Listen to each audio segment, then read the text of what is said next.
Oh yeah. So I'm gonna do so. This I'm gonna watch Euphoria. Then I'm gonna watch Better Call Saul, and then I'm gonna watch Breaking Bad, like right behind it. So let me ask you a question about Better Call Saul. Better Call Saul is the prequel, right? Basically. Basically, what I'm saying is that so when I finish Better Call Saul, it's gonna go into Breaking Bad. I'm watching it now. But what I'm saying is So like, because I know I seen, that's what is supposed to happen. I'm watching it now. That's why I said I can't fully answer that. right? But from what I'm basically being told, what we hear and what we basically being told and everything, is the prequel. Okay, because the So reason why I asked that question is because I guess there was an episode with yeah, Jesse and Walter yeah, recently on this season of Better Call Saul. Like, yep.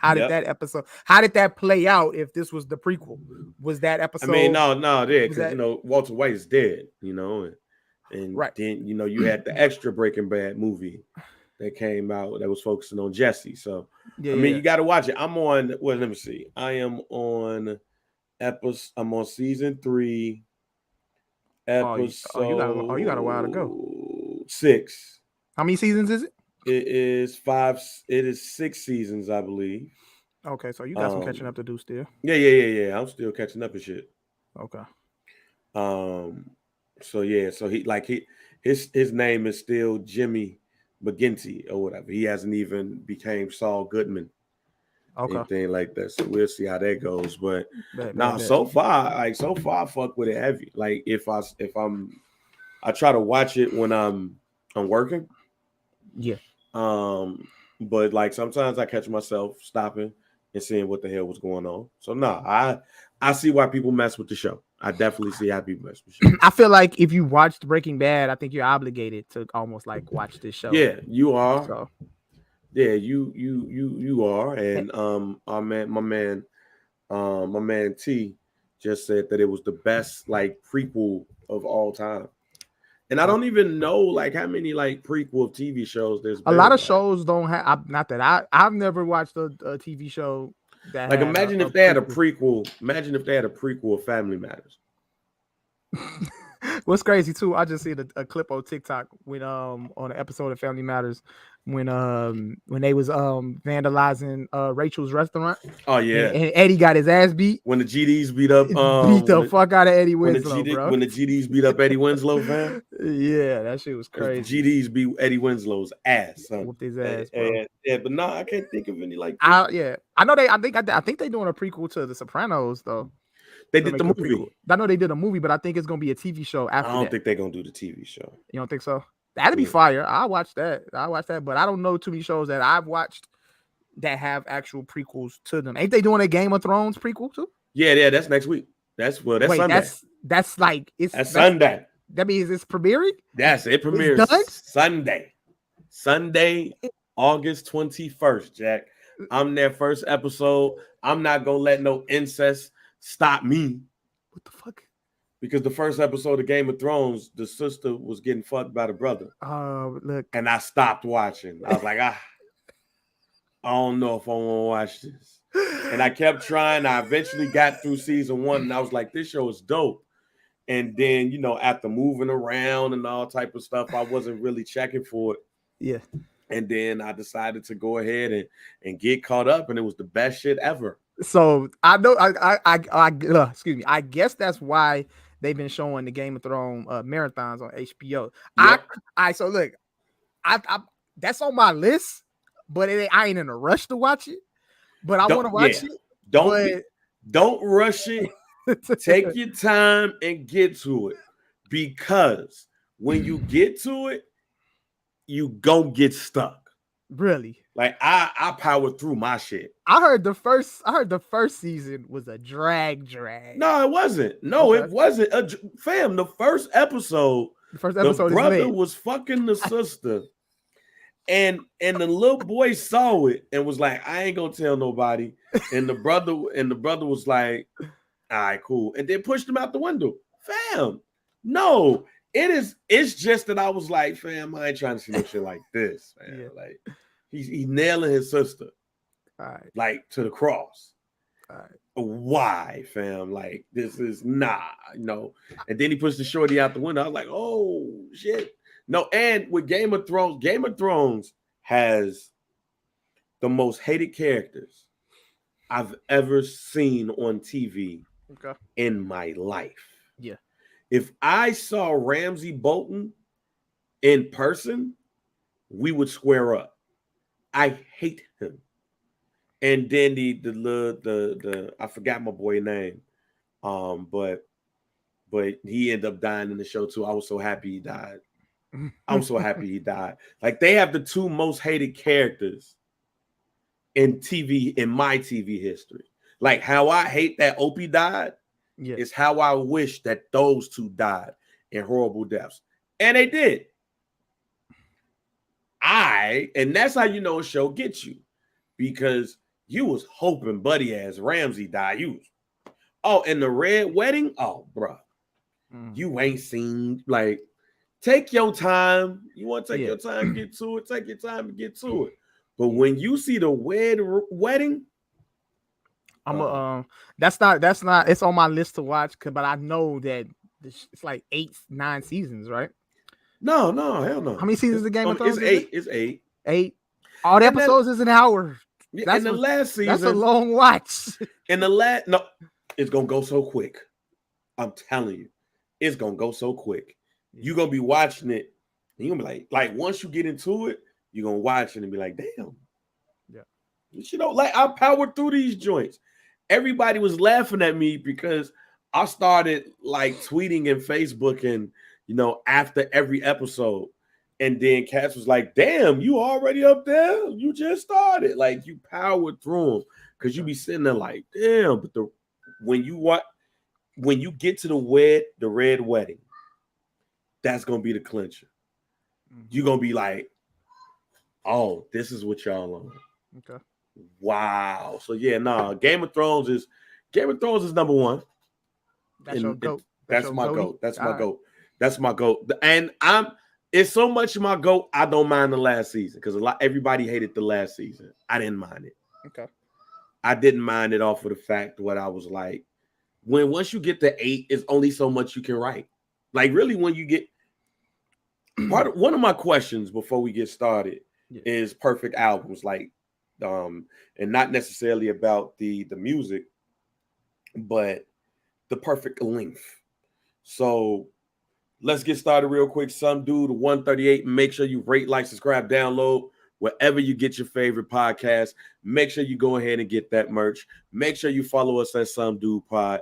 Make sure you join the Facebook group, # Some Dude Pod. Like us on Facebook, Some Dude as well. Not a lot of stuff to talk about, but there's a lot of whole moves that has been going on. So, we're dedicating the show to whole moves and lengths of shit. So, what is the perfect length of a TV show for you, like seasons wise? Seasons, I think when you get to about 5, 6, I think that's where you could probably draw the line. My favorite TV shows, The Wire had 5 seasons. Sons of Anarchy had 7. Nah, they had 7, yeah. And Breaking Bad had 5 or 6. I think it was 6. So I think in that range, I would say 5 to 7. Just depends, though. Sometimes shows drag and people complain about, we are dragging it on this. And like, if you look at TV shows, kind of like, we know Snowfall is coming to an end. This is going to be what, the 7th season of Snowfall, or 6th? Nah, I think it's the 6th. This is going to be the 6th season coming up. It is? I thought it was the 5th. I think we watched the 5th. I think we just watched the 5th of Snowfall. That's it. It's season 6. So they ended it on season 6. They said this. They already announced that this was going to be the last season. 6. Yep. And because FX shows normally don't go past 6. Yeah. So unless it's like American Horror Story. I don't know many great shows that didn't have at least 5 seasons. Yeah. So I think you get to at least 5, but no more than like 7 tops. I think, you're good. But I mean, a lot of people love Game of Thrones. Game of Thrones got 8 seasons. So, I mean, this all depends on who's the writers. I think if the writers is getting in their bags more and more along with the story, hey, I'm all for it. But, I think with certain TV shows, you can tell like, y'all dragging it at this point, y'all ruining it for us. So I would think that if you're making like a really great TV show, plan it to be 5-6 seasons tops. That's me. That's my opinion. I'm with you. It depends. And maybe the length of like the time, maybe like, because certain show like Insecure had 5 seasons, but the episodes were only 30 to 40 minutes long. Certain shows, I think it depends on the time length of shows as well. Yeah, that too. That's a lot of things, is incorporated. Comedies you can stay on as long as you want. Okay. As long as you keep shit fresh. Yeah. And that's the important part, keeping things fresh, because it's kind of, you can laugh at them to anything. Yeah. So with comedies, I ain't really got no issue with, like, The Simpsons has been on since like 89, fam. Like, I'm not watching episodes of The Simpsons like I was when I was 13, but like, comedy, that's cool. Dramas though, that shit gotta end. Yeah, you gotta cut it. You gotta cut it off at a certain point. 5 years is the perfect spot to me. After 5 years, we don't need nothing. Then, depending on how good the show is, like Euphoria can end now, and I'm good. That's how perfect that ending was. Okay. The ending of the last season of Euphoria ended so perfectly, they don't have to have another season. Okay. And I think sometimes you have to know when it's time to go. For sure. Like, for example, I'm not mad at Lovecraft Country. I know everybody was talking about that show and we get canceled and all that stuff. I wasn't mad at that show ending one season. Okay. I wasn't mad at it. And I know people's like, well, it could be Star Trek. Star Trek was fan. I'm not a Star Trek person. I'm a Star Wars person. Star Wars could have been ended too. Mm-hmm. But the thing is you really gotta have engaging type of content for drama in order for me to stick around. Like New York Undercover. I totally get why season 4 was terrible, because they changed everything. Yeah. So you really didn't need a season 4. But you start seeing changes within season 3 that got me to the point like, I don't really need to watch this. Like, so that's why you haven't been seeing me tweet or Facebook about New York Undercover. Shit getting weak now. Because it's like, damn, this shit. And then, like, back in the day, man, TV shows used to have like 23, 24 episodes. All right. So you sitting up there watching 24 hours of one season of New York Undercover is like, yeah. There's only so many times you could chase somebody to Tootsie Roll. Yeah, so and I've seen a lot of people complain about Shameless too. Like everybody loved Shameless, but they said Shameless drug. Like the next, like I think they had like 9 seasons of Shameless. Yeah, I don't want to watch a TV show with guys, no. a TV series, because I like to, like you said, with like sitcoms. I think sitcoms and TV series are totally different. Like we had that conversation, and I think like sitcoms are different. And to TV series, like if you got a TV series that's like a drama that's on HBO, Cinemax, or whatever, bro, and it's 9 seasons of that shit, bro. Wrap it up, bro. Wrap it up. You have to find the perfect ending for me. Yeah. Like even looking at, like, they could have ended, if the Chi was gonna give us this season, they could have ended the Chi last season. I think the Chi, I think they're gonna do one more season, but I think after that, I think it's over. I think they dragging it at this point. They dragging it. You could tell Jay Moore that they could end that today, because this whole love, they everywhere with this. Man, they all over the place. This whole Days of Our Lives season, I'm straight on, fam. They everywhere. I'm not saying that every black TV show needs to be filled with drug dealing and violence and all of that stuff, but you can't start off the way you started off and then now everybody in love or trying to find love and everybody getting cheated on or trying to find love. Like, nah, you can't start off with the first episode a 13-year-old gets killed, and now everybody's looking for love, and then Tiff mad because Keisha messing with Emmett, and now she want to it's like watching Boomerang. She's wild. Like you did. you see Keisha and Dude in Love. Now you try to get him and Emmett like, nah, I'm straight. I'm straight. I got a girlfriend now. Like that never stopped you before though. Like right, yeah, like nah. Shit is getting corny now. The Shy went from New Jack City to just another girl on the IRT, fam. Yeah, I'm straight. Them marks went from Juice to What About Your Friends. I don't need to see another episode of The Shy if we're gonna get Days of Our Lives, the black version. I can see them doing one more season of The Shy. Though. I can see one more season. I'm pretty sure that's what's gonna happen. I don't have any confirmation on that, but I can see it going one more season. Though. But the point is like ending it perfectly. Like Facts. Some shows need to know when to hold them and know when to fold them. But I think, like I said, that comes with the writers though, and I feel like when writers and producers create a show, I think they need to see the end game when they're starting a show. We hear Mike.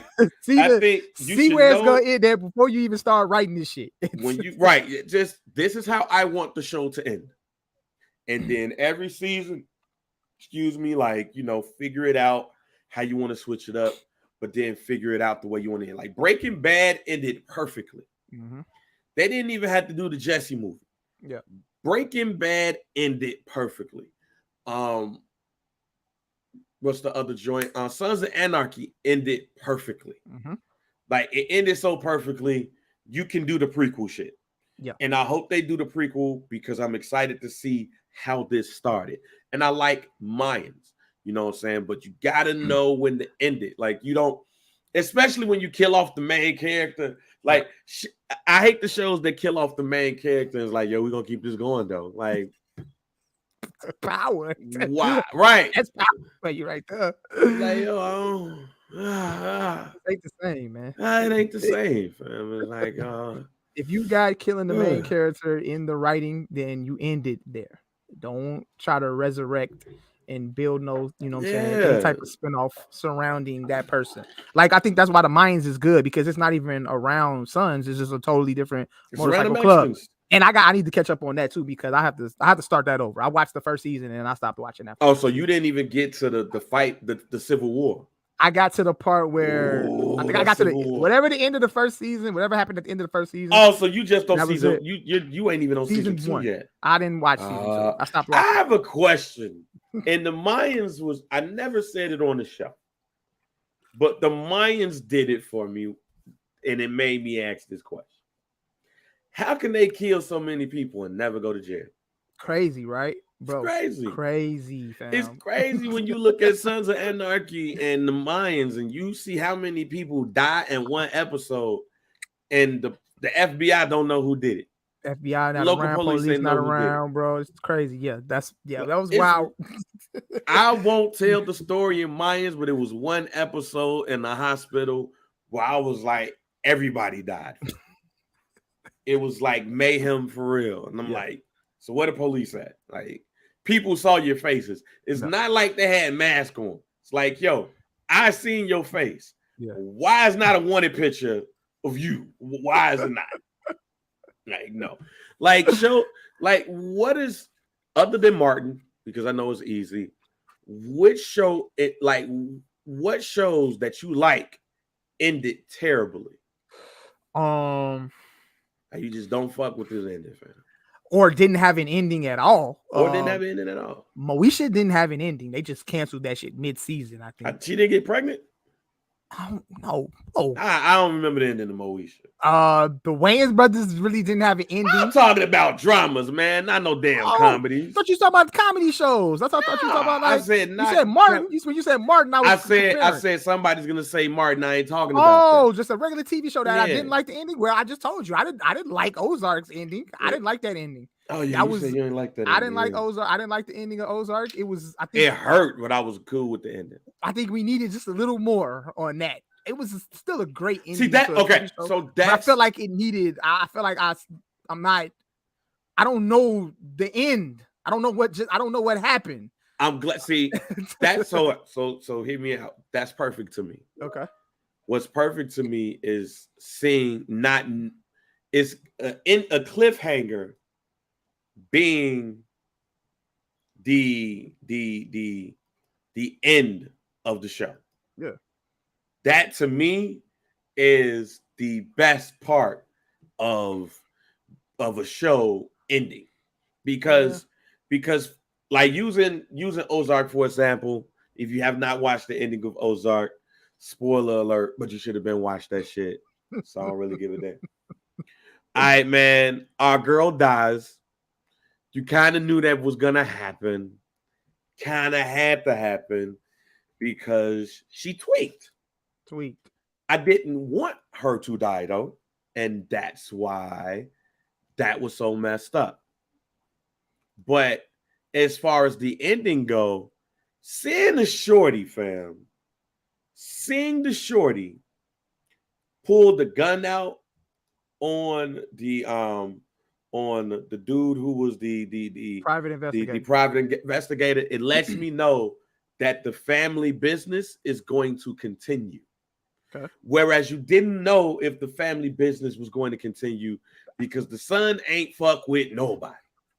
Son was mad at everybody. Son was trying to move and doing all of those things. But it turns out that the son was like, and shot dude.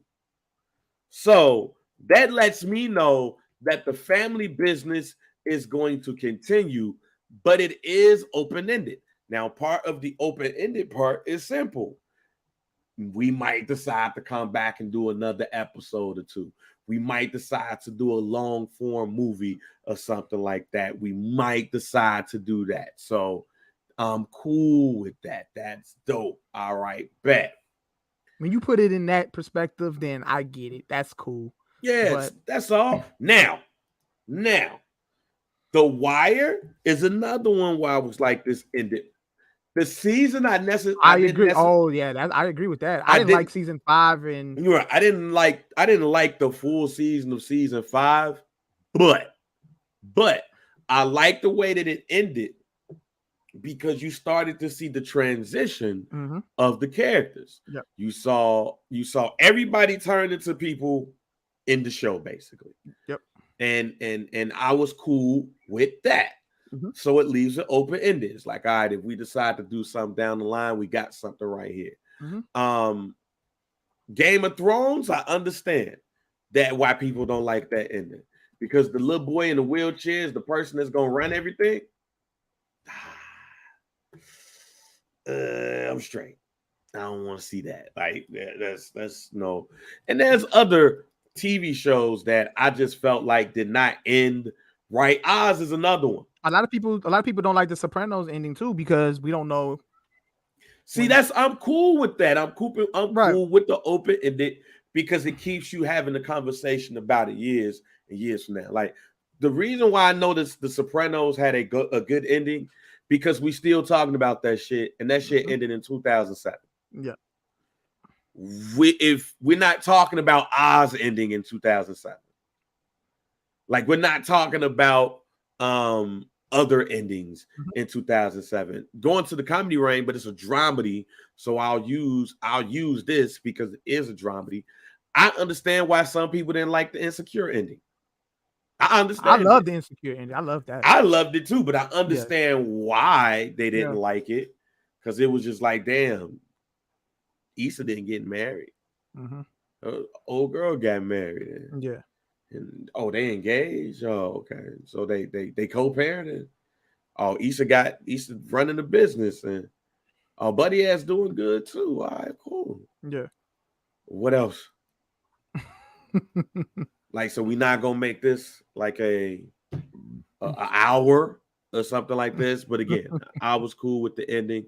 I was straight. So yeah, I think a conversation to me needs to be had about endings we don't like. But as far as endings and all of that stuff, I'm excited to see what's gonna happen on Sunday with Game of Thrones. Well, House of Dragon is black people in this one. Okay. So that's a good thing too, because it's like black people were not allowed in Game of Thrones, but it's gonna be black people in this one. I'm straight. So okay. Speaking of lengths and stuff like that, Your boy The Game released Drillmatic this weekend, this Friday. What, 29 to 31 songs I heard today that they took 2 songs off. 31 songs. I think they took 3 off. Yeah, it took 2 or 3 off or whatever, but no, 29 plus songs on there. Yeah. Lot to listen to. Eminem diss. Yeah. Did you listen to him diss, man? I listened to the album. I listened to it. Did you listen to the diss part? Did you get that far? Yeah, I listened to the whole album. I listened to the album in full. Oh, you listened to the whole album? Yeah, it took me 2 days. It took me 2 days, but I did it. I ain't got enough time. I listened to it in full. I mean, I ain't got enough time. I don't have that much time neither. So what I did was, if the song didn't catch me in the first 60 seconds, it got skipped. So they waste no time. Just get to that point. We'll just leave it at that. So what's your thoughts on the album, man? What's your thoughts on the album? It's okay. It sounds like a typical Game album, redundant, name dropping, decent beats, okay rapping. Nothing like wowing or amazing about it. At this point in Game's career, I don't really think he can do much to wow me, or surprise me. Unless he was to shorten the album up and, actually get in depth about some type of subject matter other than the same bullshit he be rapping about, which is nothing. What about the diss? Did you like the diss? Honestly, I actually thought the diss was okay. I thought it was an actual clever, well put together diss song. Now, I mean, for everybody out there that's watching or listening right now, y'all know that Eminem's my guy. Eminem is in my top 2 all time. But I have no problem. I have no problem with The Game. though. I like Game. I like Game too. But I have problems with the way he comes about himself and the way he carries himself and trying to get attention. And I understand, like, you pushing an album, coming out with an album, you gotta get them sales up or whatever it is, the streams up, get the attention on you. And he chose this moment to do that, and he picked Eminem, which is an easy target nowadays. Everybody's dissing M or critiquing M about the content that he's put out the last maybe 5 so years and everything like that. But but the diss record, as far as the song, the Black Slim Shady, I think it was actually a decent song though. I ain't mad at him. I ain't mad at it. I like the fact that that's probably the best song on the album, because you know why? Because he probably put that, but if he would have put that much effort into the rest of the songs, fam, he probably would have put out a good album. So, because that song was very clever, the diss was very clever. It was, cool. Is I'm about to catch some flack what I'm about to say right here. But that's just me. I don't think it's the greatest diss song of all time, but I think it's an actual well put together diss record. I think it's better than other disses that I've heard on Eminem, So yeah, it's the best strategized. All right, so let me say this off the bat. It's the best Eminem diss song ever recorded. Okay, that I heard. Not mad at that. I'm not mad at that, because M has been dissed by a lot of people. So, but it's also like the bar is not high. The bar to diss Eminem is not high. Yeah. I thought from what I heard, and I think I'm on song 20. The album is decent. If you are a Game fan, you should love this album. If you are a Game fan, if you are casual fans, like I can make a playlist out of this album. I'm kind of like in between. I'm in between. I'm a Game fan, but I'm a casual Game fan, because he hasn't put out anything that has been like a great full body of work since maybe his first 2 albums. Game is a chameleon to me. Game becomes who he raps with.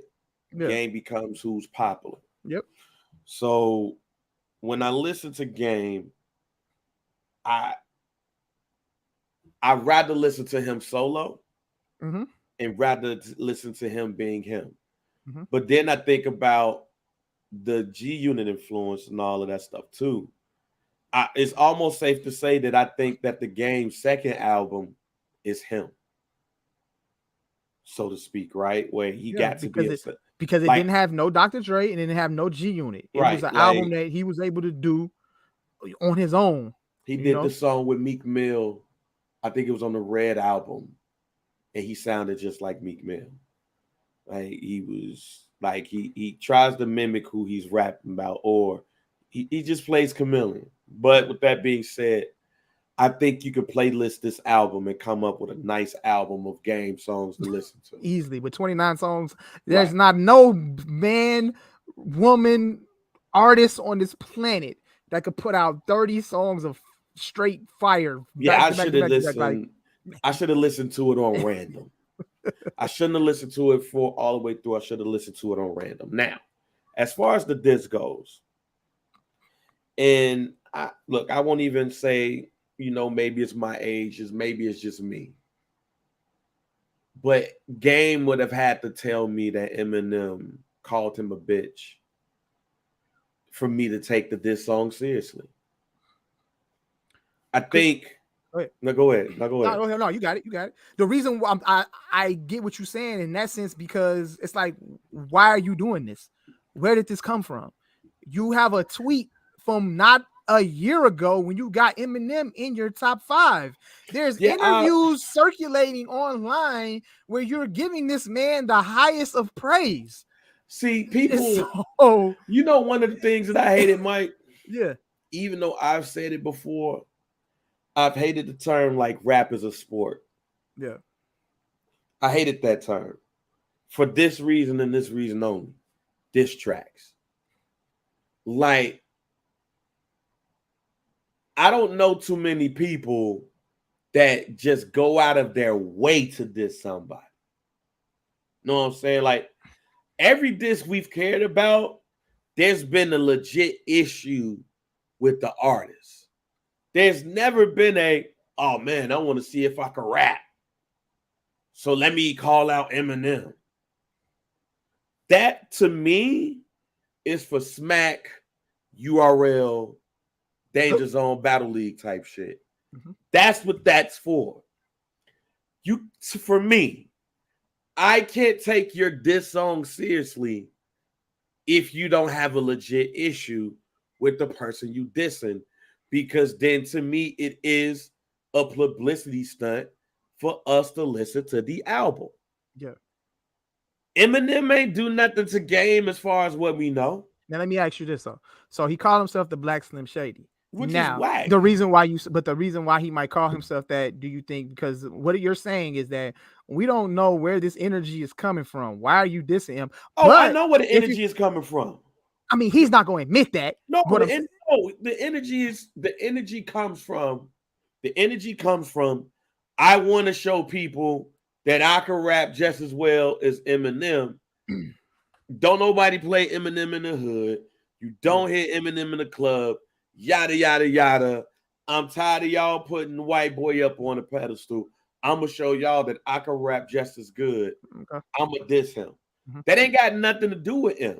That got something to do with the consumer that's listening to your music. This us. Yeah. Well, this you, because M ain't in my top anything. Mm-hmm. He's not in my top anything because nobody listens to him in the car, but nobody listens to him in the club, because at the end of the day, it's about rap. It's just ain't for me. Yeah. But again, for diss tracks, somebody had to call you a bitch. Step on your ones. Touch your girl's ass. Something. But this is his Game being Game. Like he's put out diss records like the 400 bars, 300 bars bullshit where he be going at people and all that stuff. And I ain't like that shit. And I didn't either. I ain't like that shit. Yeah, I didn't either. There's disses and there's concept songs. Yeah. If he meant this as a concept song, then I think about it differently. Yeah. But from what I hear, from what I guess has been talked about, it's not a concept song. I don't want to hear that shit. if Eminem may call you out your name, why? Like, why? I mean, I understand it, man. I do think it's better rappers than M out here that don't get the love or the support because they ain't him and all that stuff. But being around marketing for the majority of my life. I get it and I understand it. Just go see Larry Holmes versus Jerry Cooney and see how that was the biggest pay-per-view fight for a while because white people wanted to see Jerry Cooney knock out the black dude. Right. It was the Great White Hype. That's what just go look at the movie Great White Hype. We know what it is. But, and this is where I think the old niggas is going to get mad at me. Like, I saw too many people on social like, oh, man, M got to respond. Why? Mm-hmm. Why does Eminem got to respond to that? It's a no-win situation, Jack. Like, oh, for the fun of it?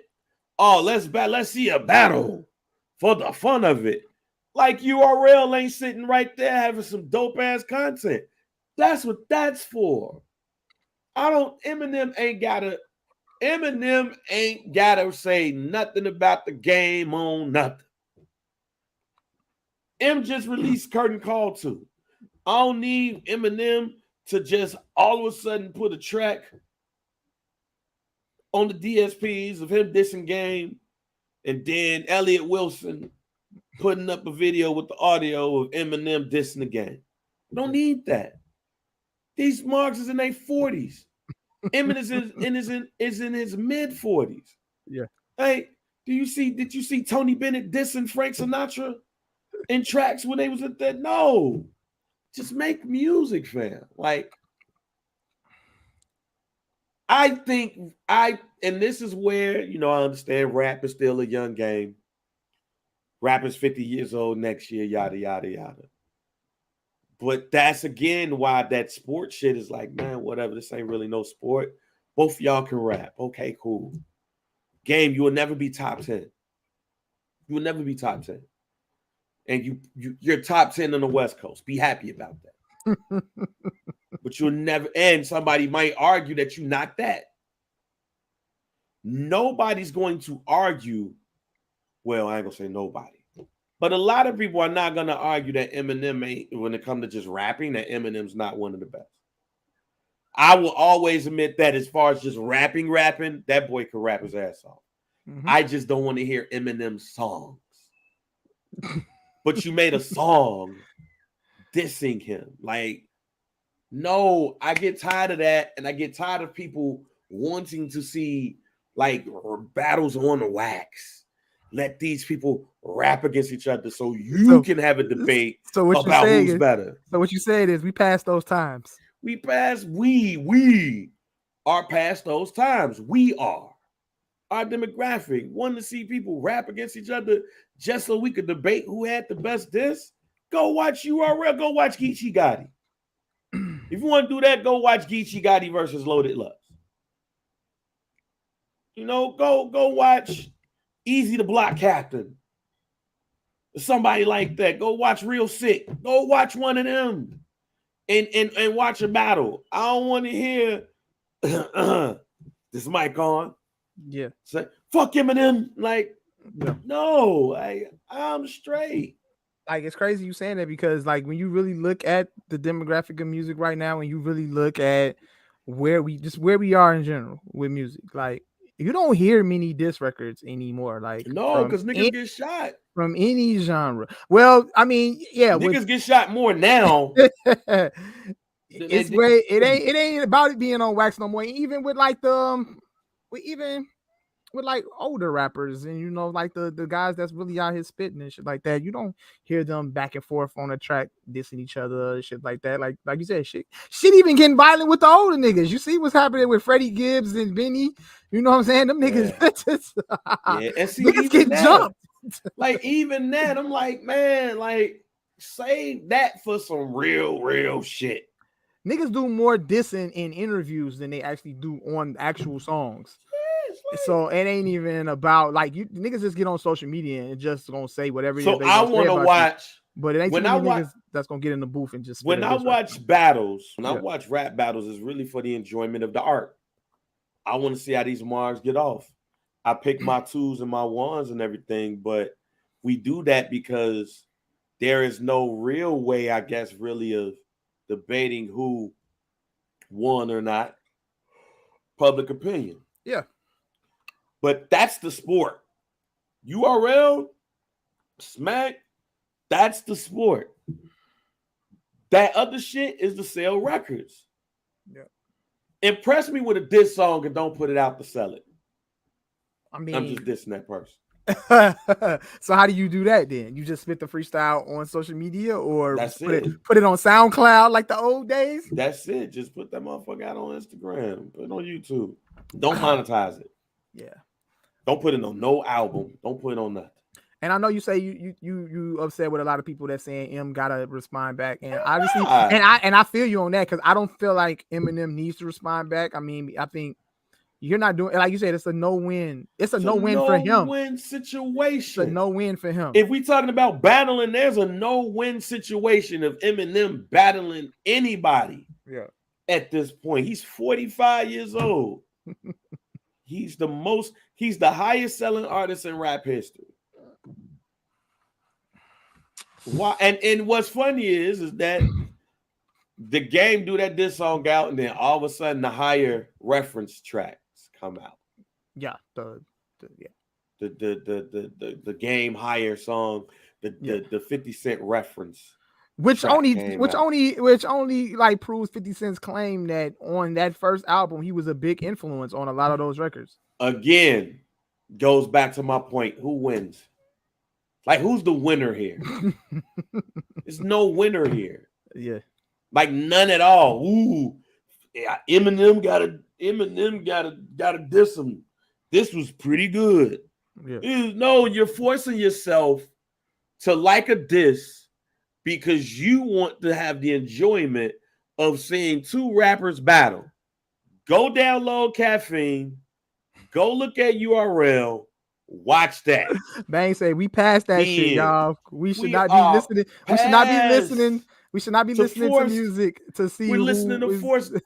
We really out here enjoying forced diss songs.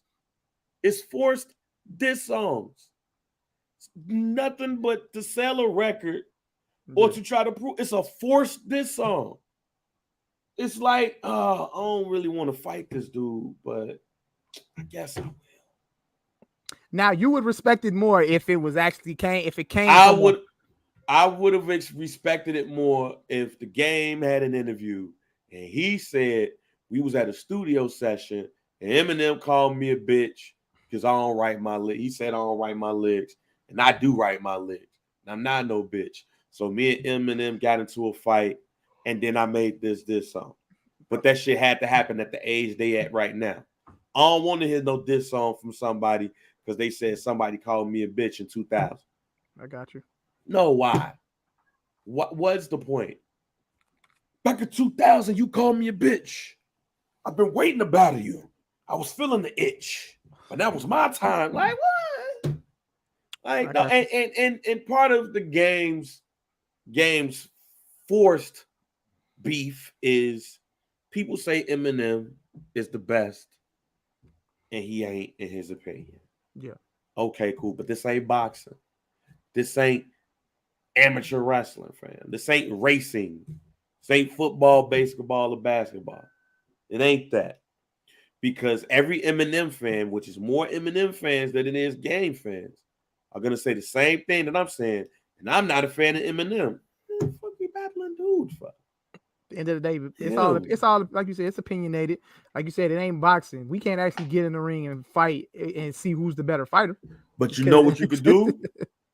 Take your ass to URL. Yeah. Have a real battle. That at this point, again, download Caffeine, set it up with Smack, do a battle, see if it works out. But I mean, at the end of the day, Game been doing this though, man. Like he fishes for whoever it is he wants to get into it with at a time when the album is finna come out or whatever. He did the same thing with Meek Mill. Like he was cool with Meek Mill, and then him and Nicki Minaj broke up or whatever like that, and he wanted to involve himself in that shit, and he put out the whole the Rat record where, you know what I'm saying, know about the nigga and everything. Like, bro, why are you getting involved in something that don't even? Why are we here? Like, why are we here? Why are you in this? And that's Game though. That's him. That's always gonna be him, fam. That's him, and that's why he gets called out That's why he gets called a cornball, and you know why he gets called corny and redundant. And the game can rap, bro. Yeah, good rapper, bro. Always been a good rapper. That's the other part about it. The man can rap. Always been a good rapper. The part is just that people look at the cornball side more than they listen to the rap side because the corny shit overshadows the rapping. Right, a lot of the music it's been like that his whole career. So like this whole. Right. I mean, I'm not necessarily saying it. For me, it's just that a lot of people accompany like once they start seeing clown shit from dude, or what they might consider clown shit. It's like, well, we know we got albums coming out. Yep. Like when he started doing the shit with Ye, I said on the pod when he started doing the shit with Ye, I was like, man, Ye probably paid that man court shit when he owed that girl like $7 million, man. $9 million or $9 million. Like, man, Ye probably paid some of that shit off for him. So he indebted to that man. So he gonna push that. He gonna put that man up on the pedestal. Yeah. Just like when Lil Wayne was like, you're having tax troubles, and Jay-Z was like, I got you. Yeah. And he paid his taxes.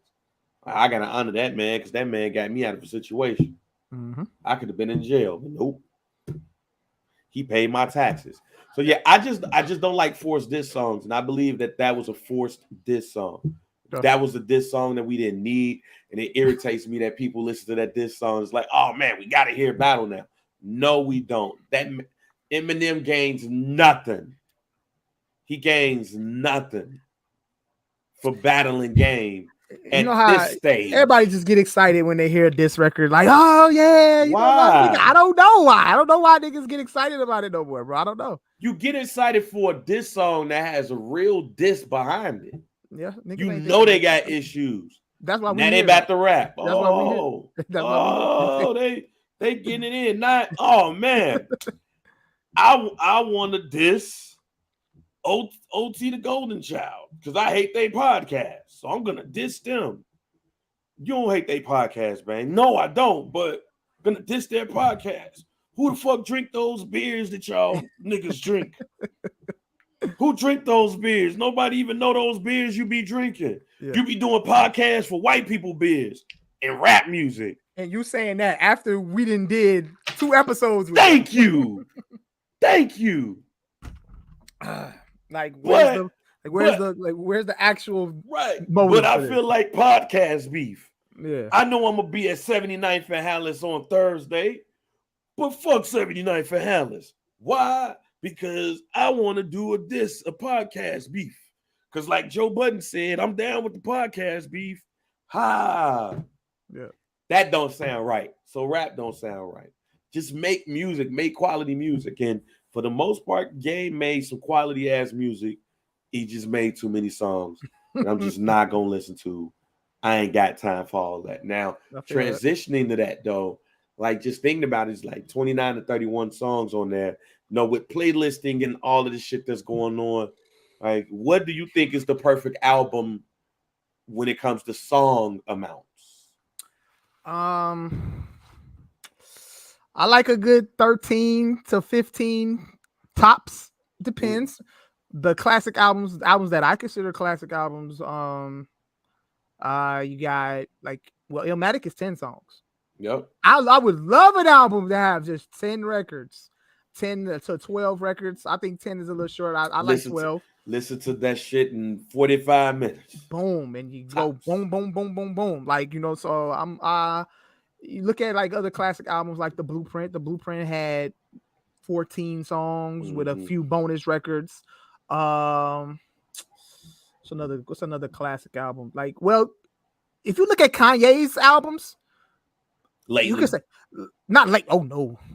We're not even talking about late Kanye. Let's talk about his first 3 albums. Let's talk about Graduation. Graduation had like 20 records, but it was a lot of skits on there too. Right. So if you actually go songs, he had you could say 15 songs. Right. Even like with Late Registration, same thing. Like 20 records on it in full, but you got 15 of them are actual songs. Right. So I don't know. It just depends on the artist. But I say like 10 to 15. Is a classic album. Give me 10 to 12. You could get it 10 to 12 too. I'm cool with that. Yeah, give me 10 to 12. Like 12. To me, As far, and I'm not saying it's the best album of all time, ladies and gentlemen, but perfect when they're talking about the quality of the album and the amount of songs. There's two perfect albums to me. Illmatic and B. Okay. Common B and Illmatic, perfect song length, song amounts. Get a good listen to it, and since it's a shorter album, you can get it on repeat and still not feel like you've listened too much of it. That's fact. Because B's like 10 songs. B's like 10. Yep, 10 songs. Yeah, like 10 songs as well. So to me, not saying they're the best albums of all time, but album quality and the amount, quality and quantity, to me, those are the two best albums because how short they are compared to others.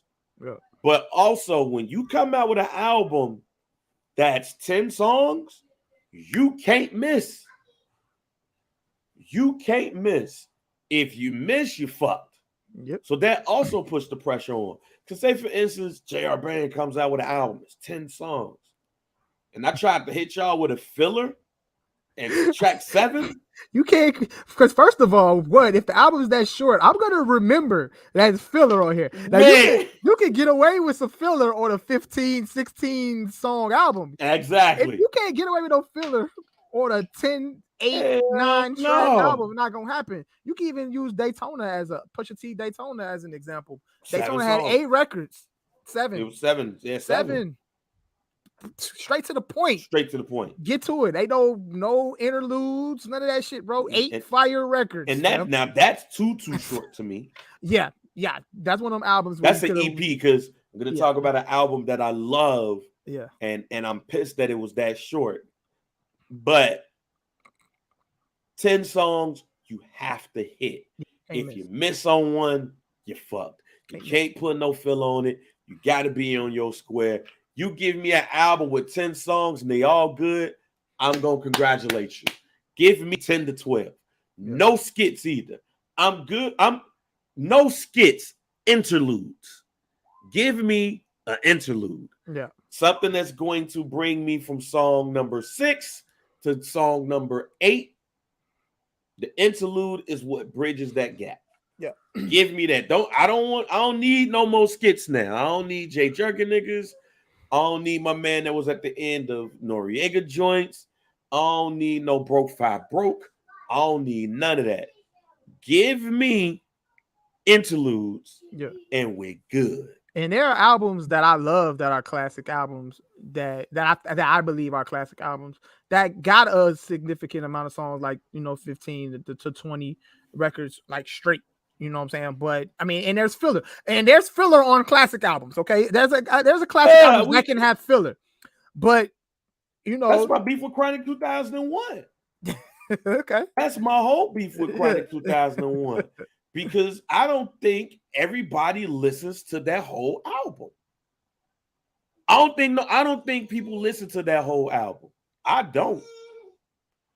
I think people listen to part of that album, pieces of that album, and say that those albums are classic because Still Dre and What's the Difference and Next Episode.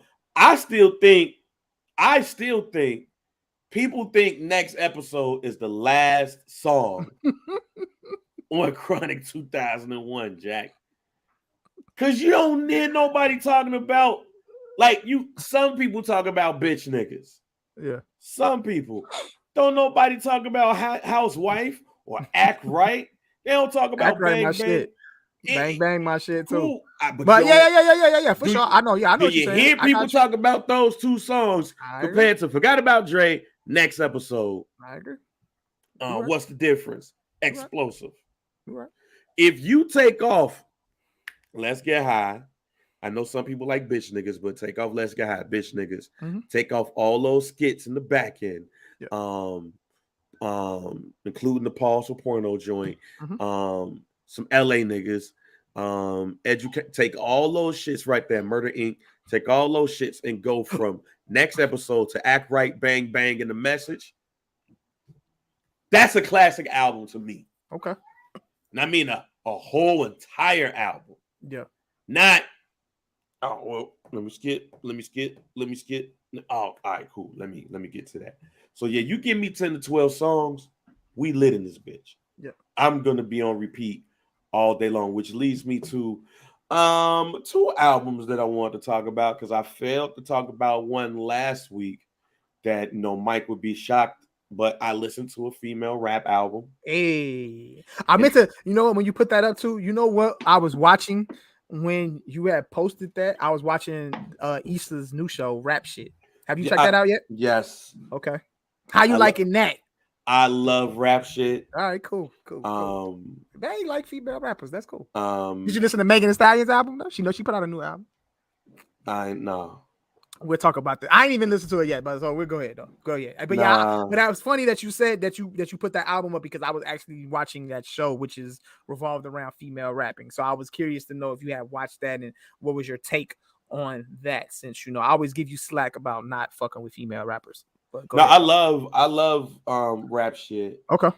I also love Ada. What's her name? The Osman. I love her. Yeah, for sure. Fine. For sure. Oh yeah, absolutely. Yeah, give me time. Let's talk about these 2 albums. I'm gonna do some homework this week. Yeah. I haven't checked about really watch Rap Shit for her. Let's move on. I know my wife gonna listen to the podcast. She don't give me when they say that's why you watch Rap Shit, huh? Yeah. She nice, man.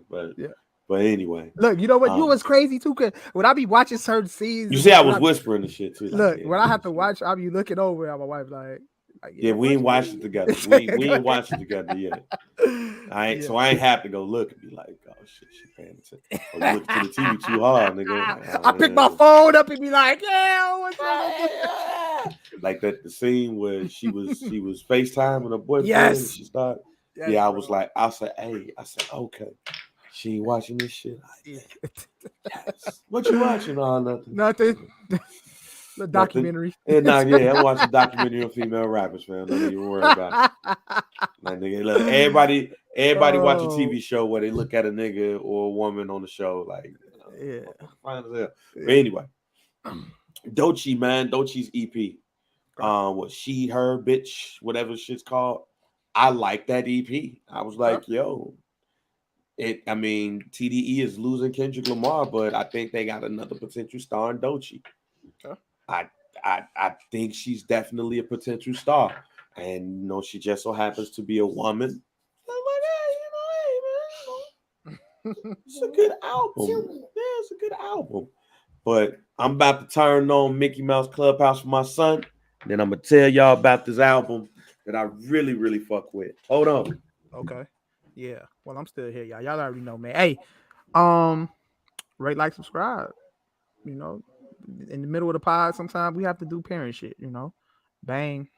He always be on that parent shit. My daughter, she's older, so she doesn't really bother me while I podcast. But you can always check her out at the end of the pod because she's there. So, yeah.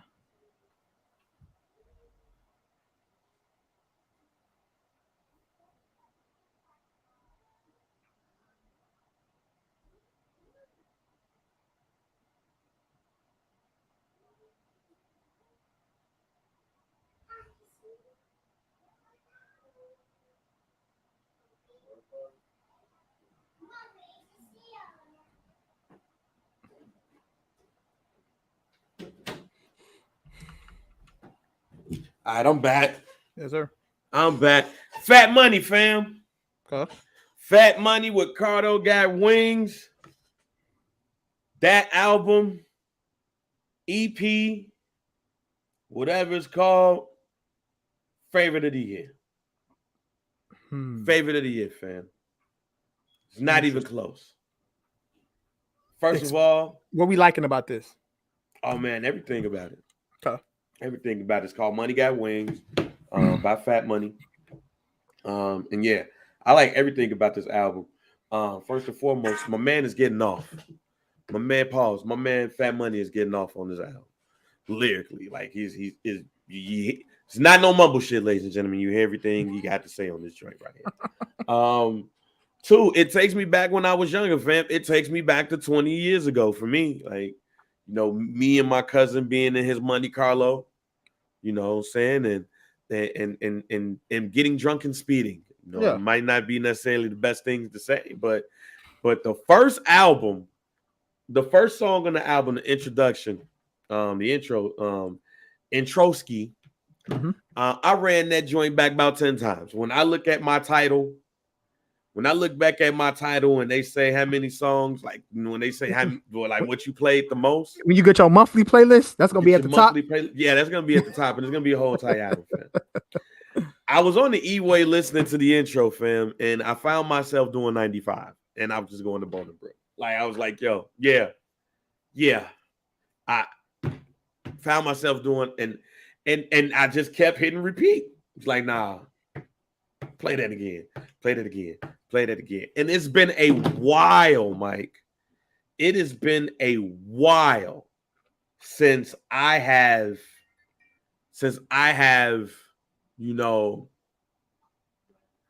put a track on repeat. It's been a while since I've continuously, hit the button to get back to playing the first song and all that stuff. And I kept hitting repeat on the intro. And then I got to 400 Degrees.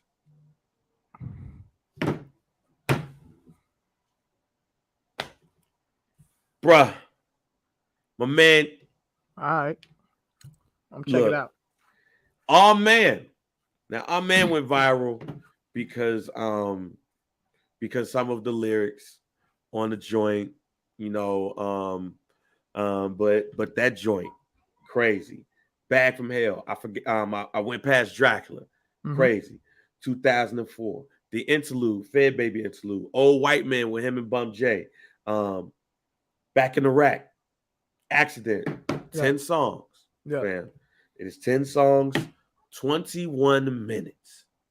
Straight to the point. At some points, I was like, yo, why these songs so short? Why, fam? I'm blown right now. I want more. Yeah. And that's when I talk about the sweet spot for albums and where they're at, because it was 10 songs, 9 plus an interlude, 10 tracks, 22 minutes, and it made me want more.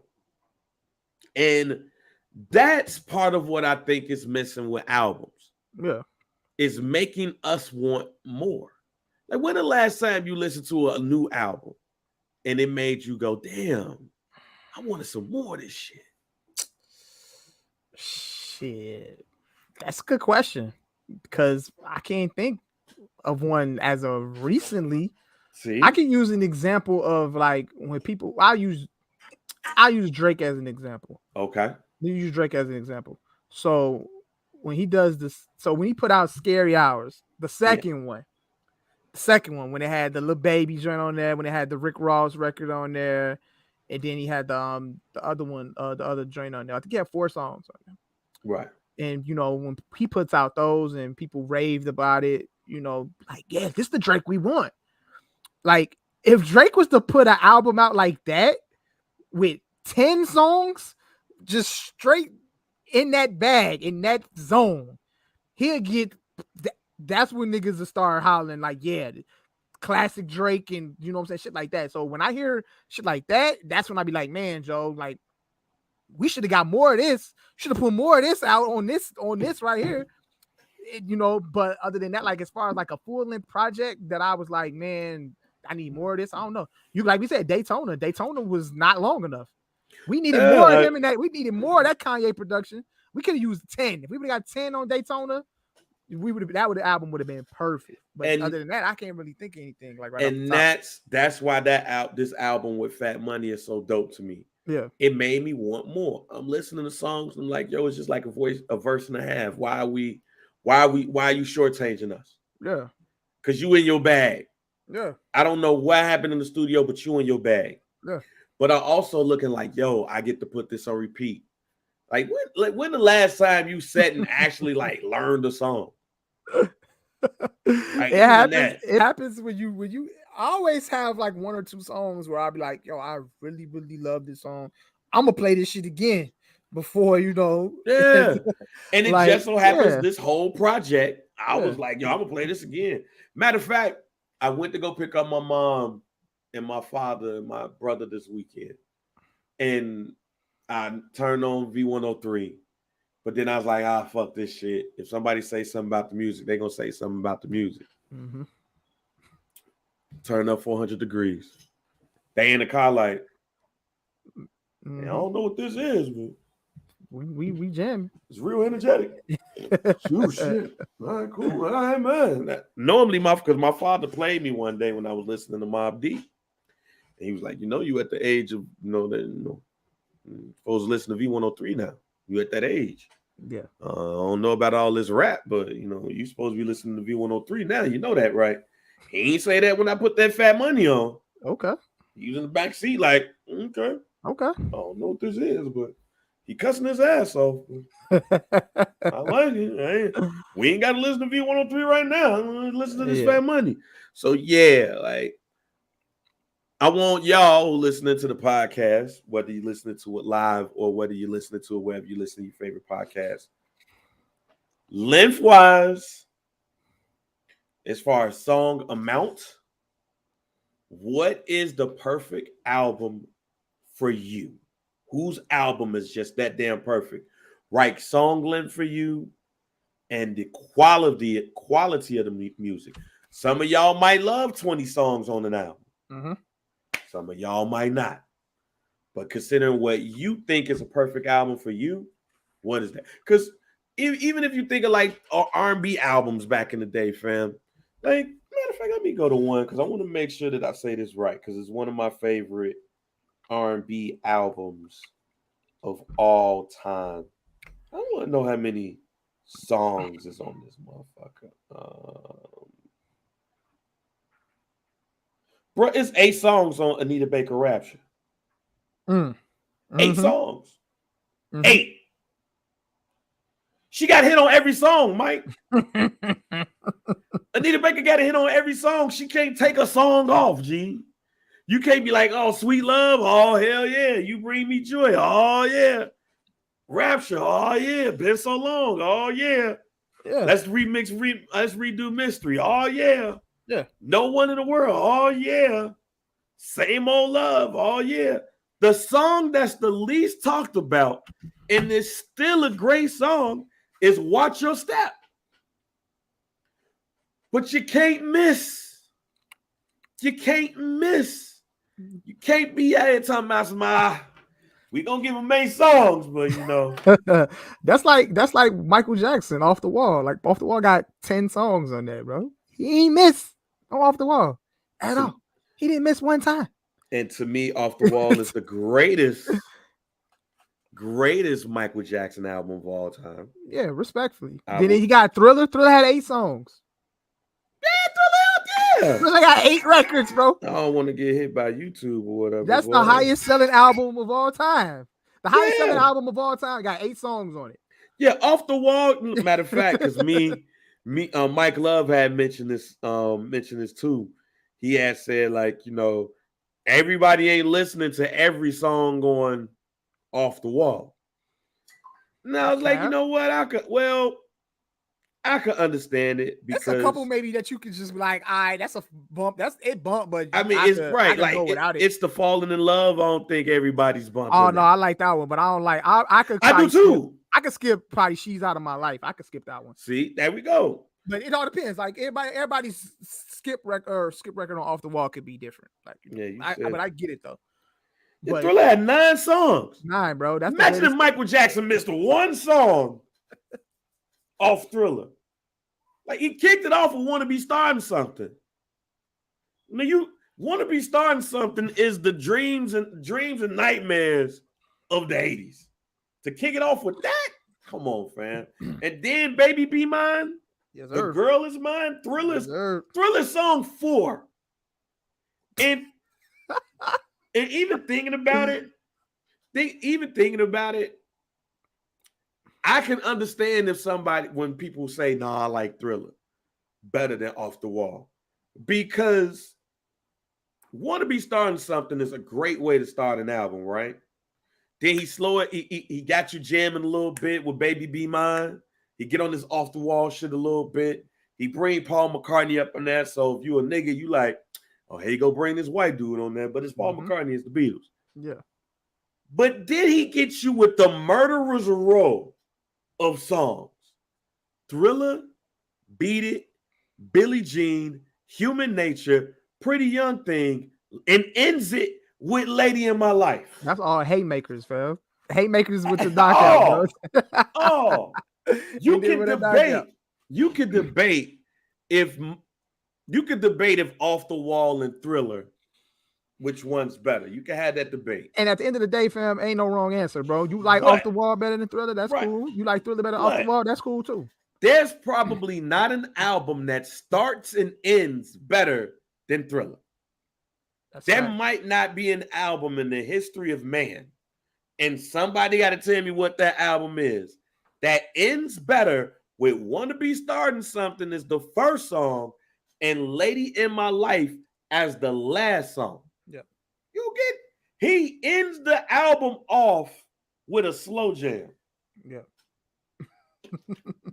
The man gave you, again, he gave you back-to-back Thriller, Beat It, Billie Jean, Human Nature slows you down, PYT builds you up again, and then Lady in My Life. I always say Michael Jackson's first 3 albums is the perfect, that's the best 3 for 3 any artist has ever had, ever, for me. And if you look at the song, like if you look at them, no more than 11 songs. Bad had 11 songs.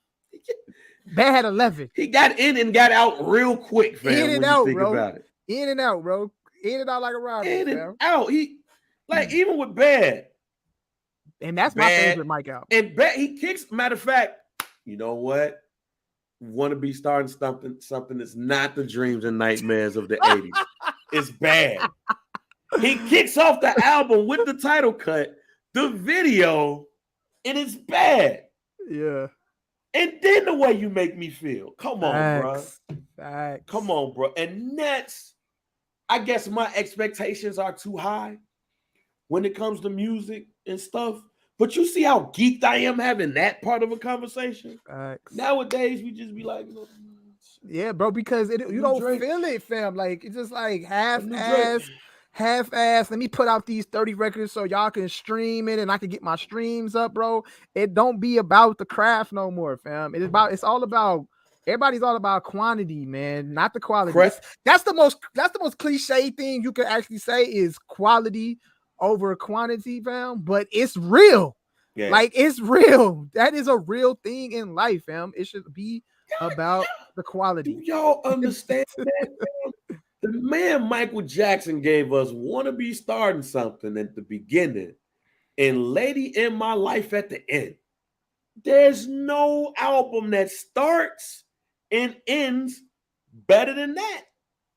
You got to play me the album that has the intro or the first song and the last song that's better than Want to Be Starting Something and Lady in My Life. But again, Murderer's Row.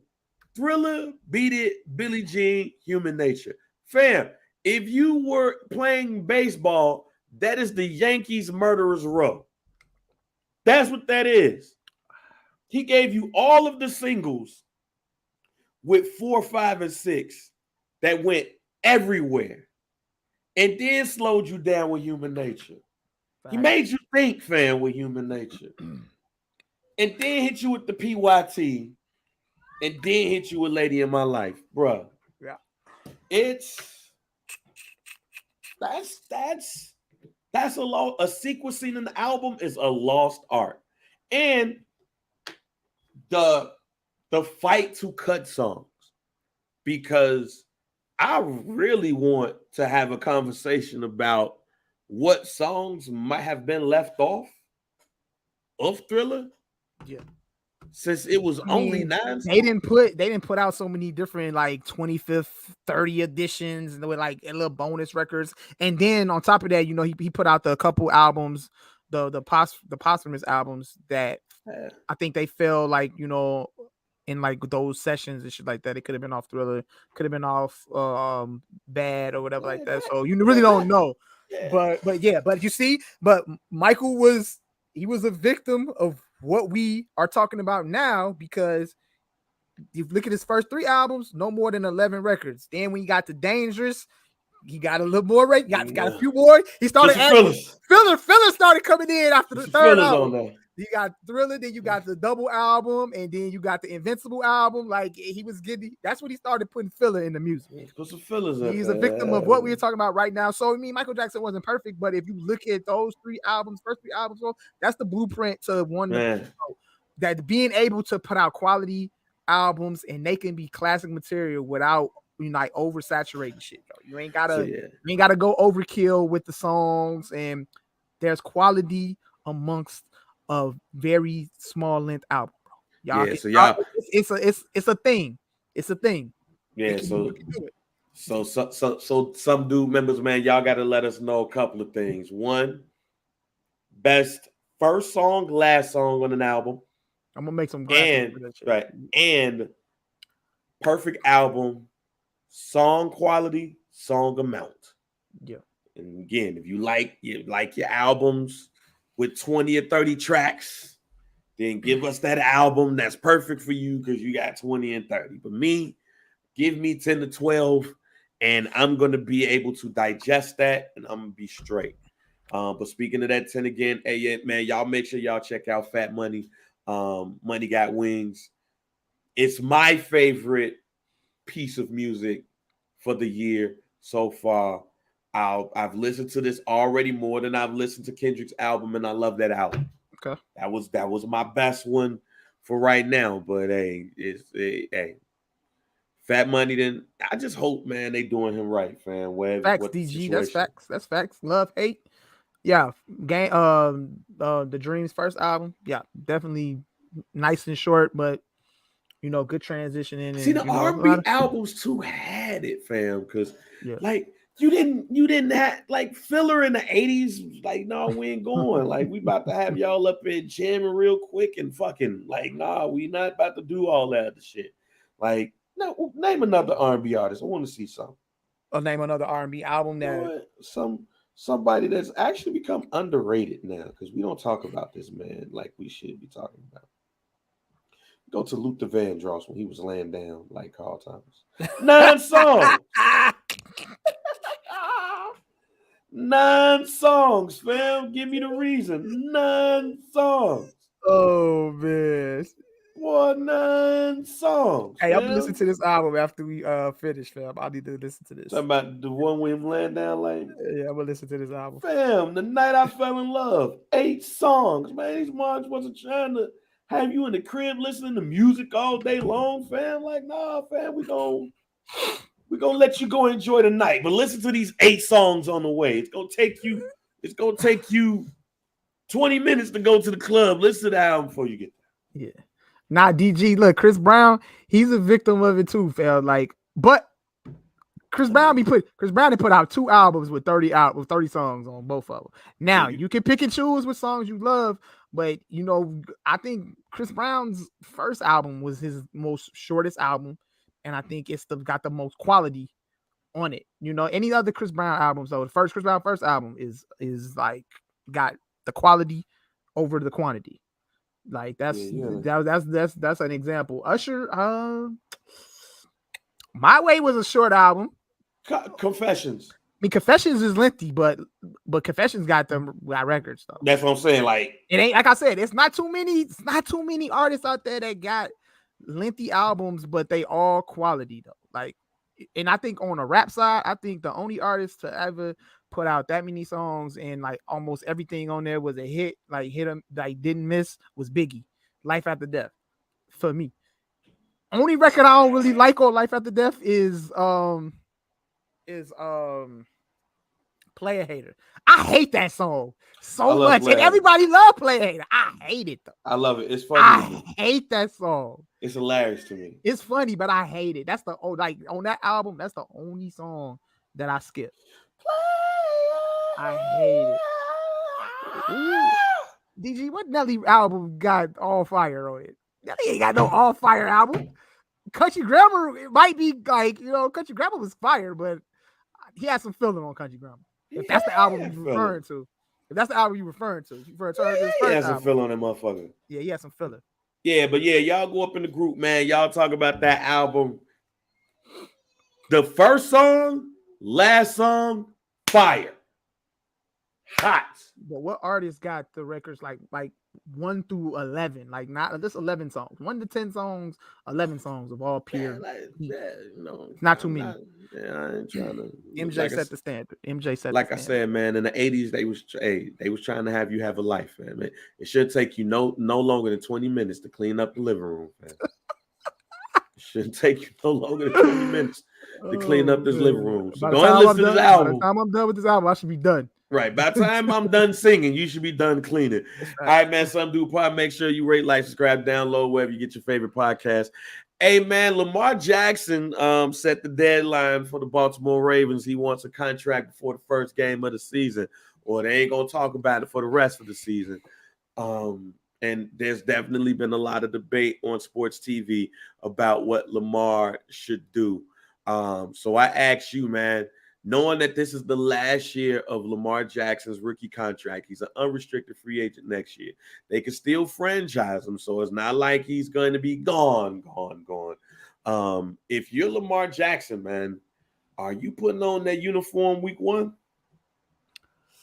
It's tough to say, man. I mean, you got to look at it like you got to see. It all depends on where his mindset is at. If the only reason why I could say he would go out there and put that jersey on, fam, and go out there and play is because he got there, he betting on himself.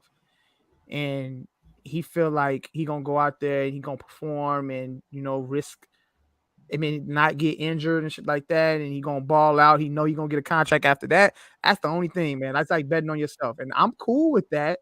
But you know what I'm saying? You, like I said, you taking a risk by going out there playing and getting hurt, and you ain't got no lengthy, and you ain't guaranteed no money coming in. So I don't know, bro. I'm 50-50 on it, fam. Because the man deserves to be paid. And is he? And I feel like at this point, I would also go out there and get paid, and I tell them like, yo, don't franchise me, fam. I ain't gonna play, fam.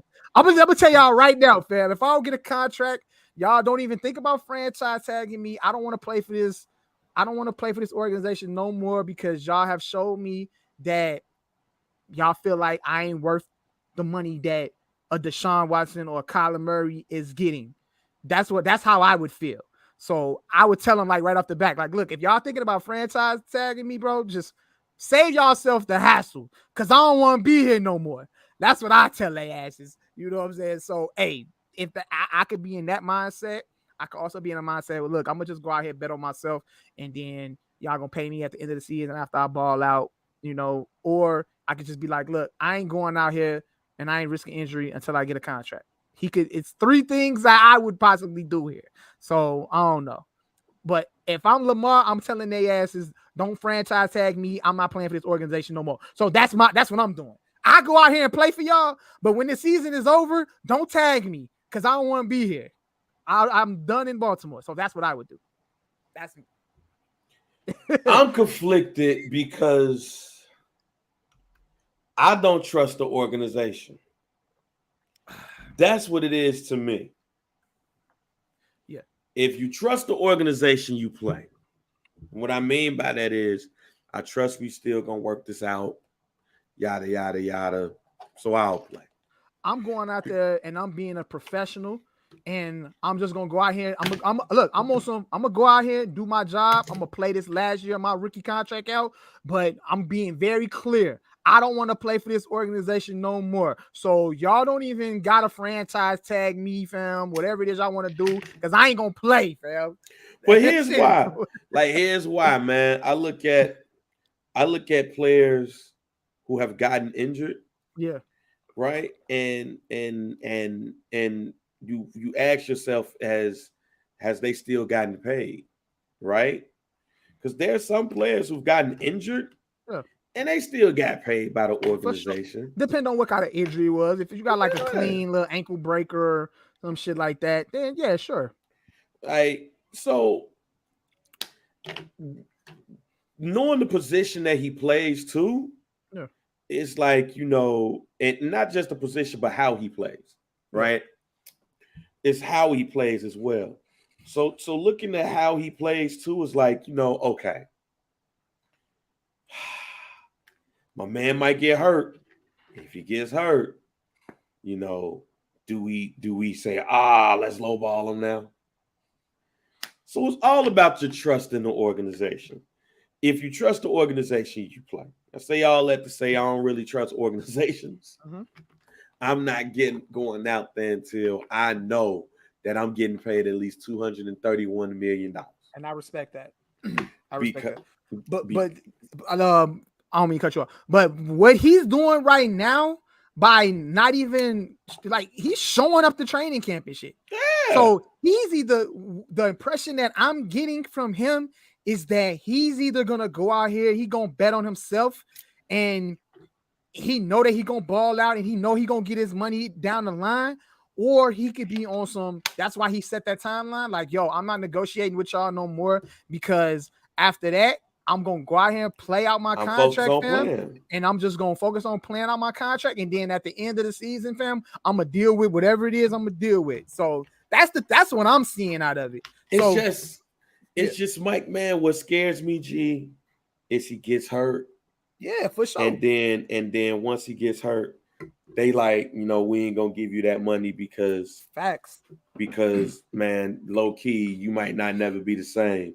So we're not about to give you $230 million guaranteed. Look, the Cleveland Browns messed up, and that's why I would say fuck that organization. Yeah, absolutely, they messed up the market. They messed up the market, because I know they looking at. I know I know Steve Bisciotti and the owner of the Baltimore Ravens looking at the Cleveland Browns like, man, y'all some dirty motherfuckers. Whatever. At this point, it don't even matter, fam. Y'all got it. So cough it up, bro.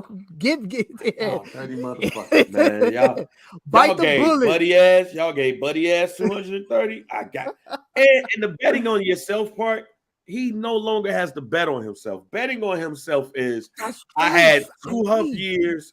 I had 2 great years. Y'all split on if I could do this one more time. So there we go. Yeah. That right there is betting on yourself. Unanimous MVP. Last year, y'all was 8-3 when everybody was hurt with me as the quarterback, but then I got hurt and y'all didn't make the playoffs. But y'all still barely missed it because I gave y'all a good lead. Y'all have been in the playoffs the majority of the years I've been under quarterback, taking over from Joe Flacco. He's won playoff games. I've won a playoff game, which, look, you have to pay me. Yeah, at this point, for sure. And the fact that he hasn't gotten paid yet is the reason why I would be on some fuck y'all shit. Like, fuck y'all. I don't like, if this is how y'all go. Look, $230 million to Deshaun and 200 and however much to Kyler Murray ain't got nothing to do with me. It is what it is. They got it, so I know y'all got it. Yeah. Y'all ain't nobody else over here. I am the Ravens. So y'all gotta pay me, bro. The fact that I haven't got my contract yet, bro, is telling me everything I need to know. That's the mindset that I'm in if I'm Lamar Jackson. So if he's going out there on that football field knowing that he ain't got his contract yet, then he got to be on some fuck the Ravens shit, Joe. Like, fuck y'all when this season is over type shit. Y'all want to call yourself the franchise tag me or whatever it is y'all want to do, fam.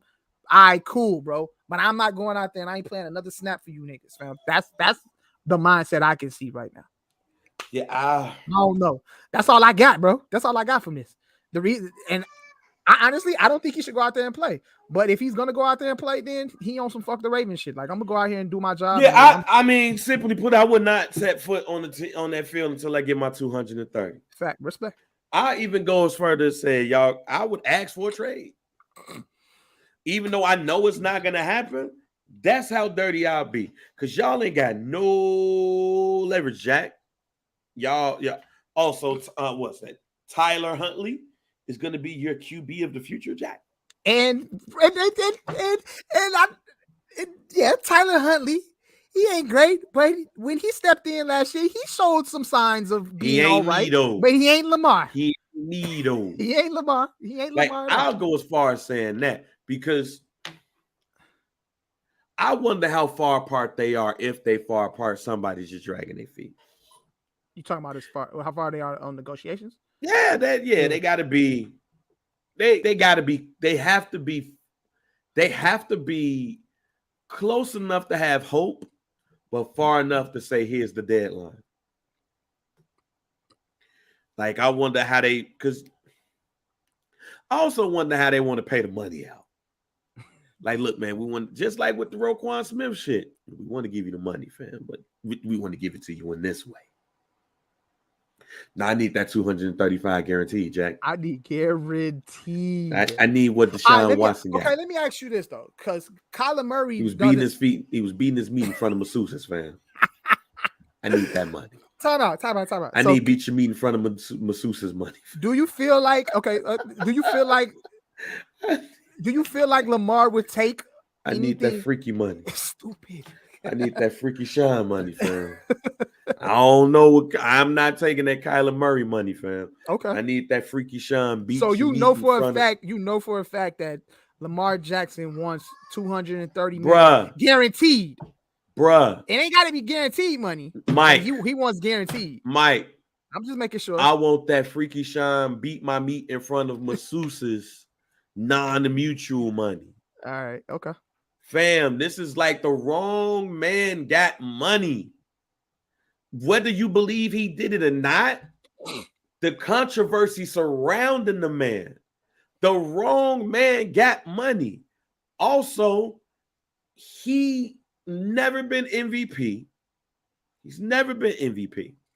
He had that one season where they went to the playoffs, and he was hurt often in the last year that he played. The wrong man got money. That's what this is. That's what messed up all of this. This dude over here doing everything the organization is asking for and keeping himself out of trouble. And y'all gave $230 million to a man who's accused of non-violent sexual assault, fam. And you telling me I can't get what he got? What? This is literally like your parent giving all the attention to, like your auntie giving all the attention to your hype ass cousin because he was gonna be somebody, but he took the wrong turn and things start going bad. But y'all give him everything, but you ask for $1,000 to help with your tuition, and they tell you to go work at White Castle. Yeah. And you like, damn, I'm doing everything right. Like, damn, like you can't get what he get because he needed more because he going through stuff. That man about to get $45 million a year next year, fam. $45 million, and he might get suspended. It's looking more and more like Freaky Sean getting suspended for the year. Mm. And that's the man that got $230. Yeah. Gee, if I'm Aaron Rodgers, I'm like, damn, I signed this motherfucking contract too goddamn early. That motherfucker got $230. If I'm Joe Burrow, I'm like, oh man. If I'm Justin Herbert, I'm like, oh. All the rookie quarterbacks is licking their chops right now. But it is what it is. If they handing it out, then they got it. So fuck it. Shit. You got it. You got it. So give it to me. This shit. But if I'm like I said, to answer your question again, I'm in two scenarios about the Lamar Jackson situation. I'm on some humble shit. I'm gonna go out here and I'm gonna do my job because I'm still playing out a rookie contract. Oh, excuse me. I'm playing in a rookie contract. I'm under contract. I'm gonna go out here and do my job. I'm gonna ball out, and then y'all either gonna pay me or y'all gonna franchise me. And if y'all try to franchise me, when the season is over with, I'm beating somebody's ass. Next. And then when somebody say, well, why would you do that? Like, man, shit, Deshaun Watson got $230 million and he was accused of non-violent sexual assault. I figured beating somebody's ass to give me a cool $300 million guarantee. Yeah. Like, I guess I got to do something. Got to do something to get my money. Hey, so let me go ahead and get that money, man. Before we get out of here, we did have preseason games this week. Dallas Cowboys, Chicago Bears preseason games. How I did see a lot of people are worried about your Cowboys, G. Yeah. Penalties. I didn't see the Cowboys game. Saw some of the highlights, and I didn't miss anything because nobody played. The rookies and all that shit played. So you ain't worried about all that yet. No, everybody's hollering about the penalties and all of that shit like that. Like, yeah, we know we're the most penalized team last season, and that could have cost us the playoff win and all that other shit. That's cool. Not concerned. The only thing that I'm concerned about as far as the Dallas Cowboys go is maybe our wide receiver situation. Yeah, that's really it. But we got a promising rookie. Like he's gonna be nice. But other than that, like I that's really the only thing I'm concerned about, and I'm not even worried about it. I'm just more concerned, and I'm happy for CeeDee Lamb because he's gonna be a true wide receiver one, and I think he's gonna ball. And I'm also concerned about where we are with Ezekiel Elliott, but I mean, I don't know. Yeah, we got. I think we're not gonna be able to see it until they actually get on the field. And I don't even think Ezekiel Elliott is gonna play this preseason. I think he already said that he's not gonna play. Yeah. So I don't know yet. But other than that, I'm not really worried. I'm not concerned. I saw some clips from the Bears, and the Bears looked okay. They look. I liked what I saw from Justin Fields in the time that he played, and I was even shocked to see Patrick Mahomes play. I didn't even know I didn't think he was going to play at all. And on that first drive, he drove down the field for a touchdown, and he looked sharp, anything like that. So, but other than that, as far as the Cowboys is concerned, I'm not concerned. I need to see a couple games where like Dak and them play, like a couple drives, and then I give you a better analysis. But other than that, I got nothing. I got nothing on the Cowboys right now. You know what, Mike? You know that this was the first game, and I'll say about the first game in years that I watched the Bears game. Yeah, and wasn't too nervous. Okay. When it came to the offensive side of the ball. Yeah. I don't get nervous during preseason games. Honestly, I'm not a fan of preseason games, and I was nervous. I feel like people overanalyze preseason games too much. Mike, because who was who, mm-hmm. and what was what. I was nervous during preseason and regular season games. The only thing I get nervous about during preseason games is hoping that none of my guys get hurt. That's another part about player, it too. Any key player on the offensive side of the ball or the defensive side of the ball getting hurt. That's the only thing I'm nervous about during preseason. That can go 0 for 7 in a preseason game, bro. It's rust. That shit don't concern me. Don't bother me. None of that shit. I think when you analyzing maybe your rookies or the 2-year players, it's a different situation. You can really look in to see exactly what you might have for your future. You can look at that. So, but go ahead, though. I want you to give me a good analysis on the Bears. I'm with you. Like look, I get nervous because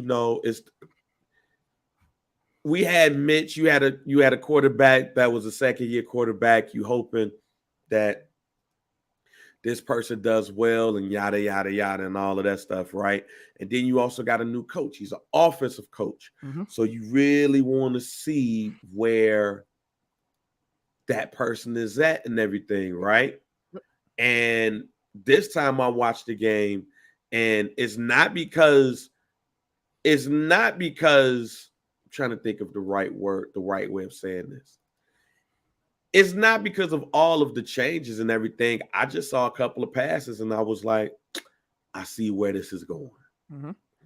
And it just seemed like to me, even in the preseason game, we had questions about how Matt Nagy was calling plays. Mm-hmm. There was not one play that I saw that I was like,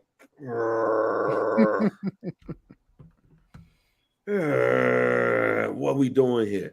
Look, even seeing Nathan Peterman do something, and Nathan Peterman, gets killed because of the 4 interception game and all of that stuff. He gets killed.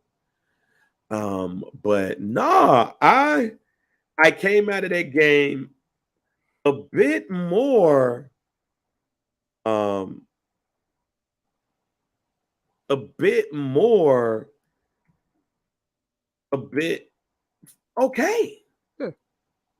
I came out of it like, I feel good. Yeah. I still and then we had a conversation. Me and the family had a conversation about like how many games that they could win. And I said that the ceiling is 9 games, the floor is 3 games. But I think it's going to be closer to that 9 games and that 3 games. And we'll talk about it a little bit.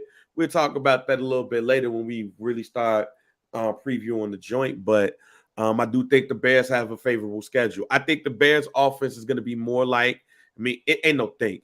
They're bringing that San Francisco 49ers style offense in there.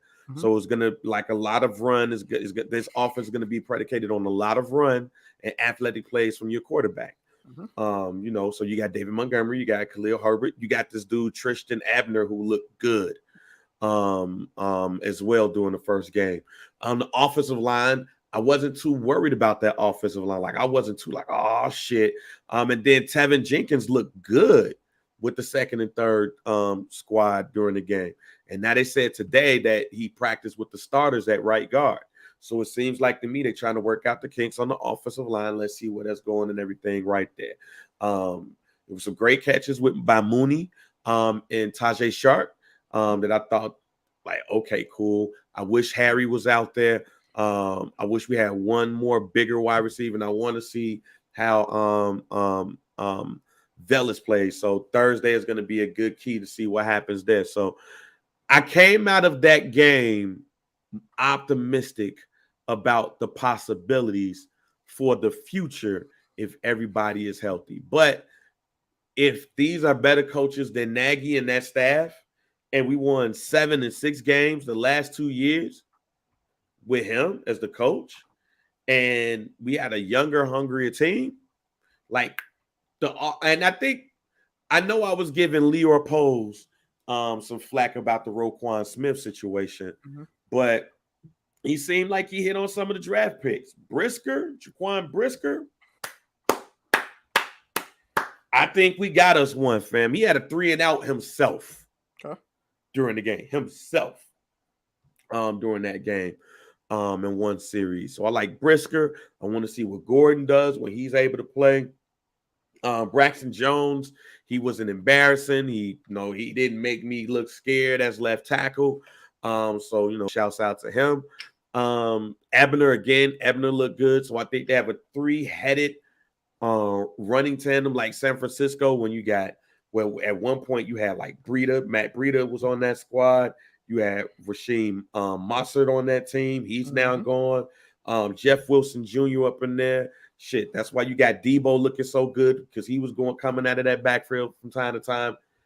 That's what the Bears are supposed to be bringing here, or Luke Gatsby, the offensive coordinator, is supposed to be getting here. Some timing and things of that nature Justin got to work on, but we got 2 more preseason games coming up, so we'll see how that goes. But I'm optimistic. I'll say this, and we'll end it here. Mm-hmm. When it comes to the Bears, right? I'll say this. The issue is going to be they can't be top 5. They can't have a top 5 pick next year. They can't win 3 games or 4 games. Mm-hmm. They have to win 6 to 9 games. Here's why. Just because you got the most cap room in the NFL, that don't mean people are going to come there if you don't look like an improved team. Yep. They can't be 3-14 and be like, yo, but we got money, so everybody's going to come, because we got to understand what that offseason looks like for Bears, like for football in general. You can be an undisputed free agent, but that team can franchise. That team franchises you, you know what I'm saying? You not go get that money from the Bears. you really got to wait to the franchise season over with to see who you got. And one of the big things that people are talking about is the free agency when it comes to wide receivers. Mm-hmm. Like, so what does that look like in 2023? It does look like a good wide receiver draft class, but some of those people are not going to be where I think the Bears are going to pick, which is probably going to be into the 10 to 12 range. I don't necessarily think that the Bears are going to be able to get some of those people that are in the draft that can help out quick, unless some of them fall. And then when you look at the free agency class next year, Nelson Aguilar is right now the best wide receiver that's in the free agent list.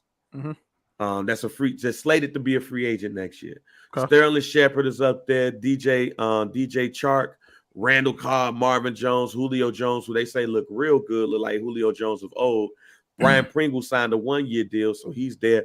Alan Lazard, who was with the Green Bay Packers, he's a free agent.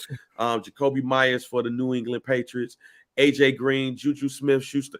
There's not a cold-ass wide receiver that you even willing to overpay that's a free agent. Yeah. So you really got to look at bolstering your offensive line, possibly playing Roquan and David Montgomery. But since he's at the running back position, do you pay him? Your defensive backfield looks to be set if Gordon pans out. Brisker looks like he's the real deal. Eddie Jackson needs to step himself back up and start, and then you got Jalen Johnson. Defensive backfield is set. Your linebacker situation, Roquan Smith, what you going to do there? Are you set, or are you set on the other sides? Are you good at where you are at the defensive line? But as far as like your skill positions on offense, most notably wide receiver, that's through the draft. Yep. And I don't think the Bears is chomping at the bit to give Nelson Aguilar $29 million. So I hope not. So it is what it is at that. So yeah, for sure. Like Jalen Johnson's going to be coming up in the next couple of years too. So it's not as simple as we got $100 million next year. We got money to spend. No, to make yourself attractive with Justin Fields, y'all got to win 6 to 9 games. Yeah. Y'all win 6 to 9 games with this team right here. Free agents then look at you and be like, hey, and they about to get a new stadium? Yeah. Shit, let me go ahead and slide on over there. But they're not going to do that when your ass is 3 or 14, Jack. So yeah, I hear that. Leo Pole's got to get on his shit, man. He can't be out here trying to get Roquan Smith a 360 deal. Yeah, but as far as like, like you said, on the Bears side, y'all got more to analyze because y'all in a rebuild, sort of, you know what I'm saying? The Cowboys is in a must-win, it's time to win situation right here. So I can't really, analyze anything until my guys actually get out there on the field, you know what I'm saying, to see exactly what it is we be working with. Because at the end of the day, I still think we the favorites to win the NFC East. But I'm gonna get in. We'll get it, like you said, once we get closer to week 1, we'll discuss predictions and all that shit like that. But as far as that game against the Denver Broncos, I got nothing out of it. But we made a lot of turnovers. I mean, we made a lot of penalties. So we picked up where we left off. But hey, we'll see if they could correct those mistakes going into week 2 of preseason, and then we'll go from there. But other than that, nothing else as far as like the Cowboys or any preseason talk from our teams, so to speak. You want to ask me about some other guys that look like they showed out. They shout out to Baker Mayfield. Shout out to like guys like Mitch Trubisky. All these guys. Baker did okay. He was a solid 4 for 7, I think. I think he only played 1 drive or 2 drives. No, you know what? I was gonna say I don't think nobody showed out, but Shouts out to Trey Lance. He did his thing. He threw a 76-yard bomb. I was gonna say shouts out to Trey Lance, and also shouts out to all three of the Pittsburgh Steelers quarterbacks. Yeah, I know they giving them a little bit of flack and everything, but the rookie quarterback did his thing. The rookie quarterback, Kenny Pickett, who I was giving a little bit of flack, I really wasn't too excited about, buddy, but he came in and he did this thing as the third string. Mason Rudolph threw a nice pass to George Pickens. And let me say this right now about NFL young boy, George Pickens. I was so upset that the Bears didn't draft him. I held it in, but I was like, man, the Bears needed a wide receiver. They should have drafted George Pickens. He was right there. But then I saw Jaquan Brisker, and I was like, but I don't mind. Mm-hmm. I don't mind. Like, I think we good because Buddy ass look real good over there. But then I was like, damn, you saw that pass that Mason Rudolph threw to him, and that shit was beautiful. And he was at the back of the end zone, and he caught that joint. And I was like, yeah, I think we're okay. But he looked good. And then Mitch came out and looked real good too. So I think Mitch is going to be the starter. I think Mitch is set as the starter. But also, I believe like, okay, I think Kenny Pickett is going to be decent in the NFL, but I do think, like, looking at Mitch this game, I think Mitch going to hold off that boy as long as possible. So I'm Mitch got something to prove. Yeah, he got something to prove, and I definitely was not mad at what I saw from him in that first preseason game. So I'm actually excited to see more with Mitch in this situation. But George Pickens, damn, I wish we could have got another pick in the second round to get him. And we got to see Freaky Sean go out there and throw a few passes. He wasn't as accurate as some of the other guys, but if you actually saw like the highlights or whatever like that, he missed on a couple passes, but like 2 or 3 of the other joints were darts and they were dropped passes. Yeah. So I mean, you really can't get much out of that. I would think that he might play another, game or two before the suspension gets handed down on him. Obviously, if he's only handed like another 6 games, then he could play throughout the preseason, which I expect him to do. But if he's suspended for the whole season, then he pretty much got to hang his jersey up. Yeah, if they hit him with the indefinitely joint, which I think that's good. I think next week we're gonna find out about Buddy. Yeah. So we'll see how that is right there. So he might get a few more reps this week. But other than that, yeah, preseason football, we'll get a little more analysis on it once we see more of the guys get out there and play. But yeah, other than that, man, something to watch. I'm gonna watch that Manti Te'o documentary about his girlfriend that wasn't his girlfriend, him getting catfished, and apparently like the dude that catfished him is now a trans woman. So this shit's about to be interesting. So watch that, and don't forget, man. Best first song and last song on an album. Like the best album that has an amazing first song and last song. Like just go listen to Thriller. Want to be starting something, the lady in my life. That's what we're talking about right there. That's the standard. And perfect album when it comes to album greatness combined with song quantity. Song quantity. Like we said, it was R&B albums that was out there with 8 songs. And you cleaned your house to those 8 songs. You had to be cleaned by them 8 songs. Man. That's what we talking about. So go ahead and hit us off, Mike. Man, rate, like, subscribe. Some Dude Pod. The What Digital. Shout out to all the guys in here right now on the live stream watching us on YouTube. Subscribe to us on Twitch, The What Digital. Facebook at Some Dude. Join the group on Facebook if you haven't already. # Some Dude Pod. If you are in the group already, invite others into the group to get involved with the conversation and the debates and all that stuff like that. IG at Some Dude Pod, at Mike B _CHR, at JR Bain. Twitter at Some Dude Pod, at Mike B _CHR, at JR Bain. And cop that merch, and we out of here.